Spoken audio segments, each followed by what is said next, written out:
Good afternoon, traders. This is John Kennedy, Senior Commodity Market Strategist with RGO Futures in chilly downtown Chicago. Turning first to today's grain action, we're trading May futures now. First notice day for March contracts is Friday, FYI. Corn closed at 385.5, down a penny and a quarter.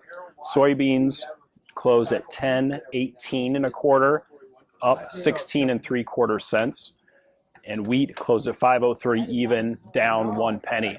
All three markets were well off their highs of the day, which were closer to the pit open this morning. Corn was about 10 cents off the high, wheat 8 cents, and soybeans 14 cents off the highs of the session.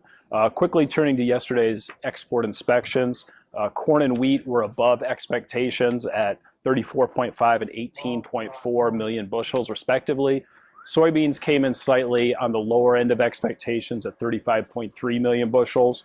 Overall, though, it was a solid week for net exports overall. Here in the U.S., we had some obviously strength. It was bounced, turnaround Tuesday.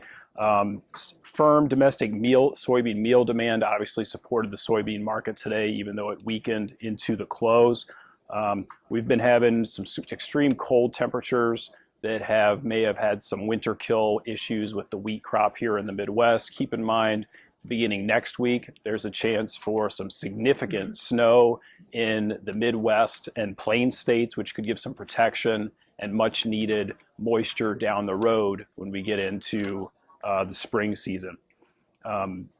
As I mentioned, first notice day on Friday for March futures contracts. Internationally, there's some support in the soybean market with there's some trucker labor unrest in Brazil. This is something that seems to flare up every year about this time of the harvest season. That said, it is disrupting deliveries to some of the ports and just general transportation, so something to keep in mind and keep your eyes on. We're expecting some retenders for Egyptian wheat here over the coming week, and there have been some overall delays in the Brazilian harvest, which has still been good, but due to weather and then the aforementioned trucking issues.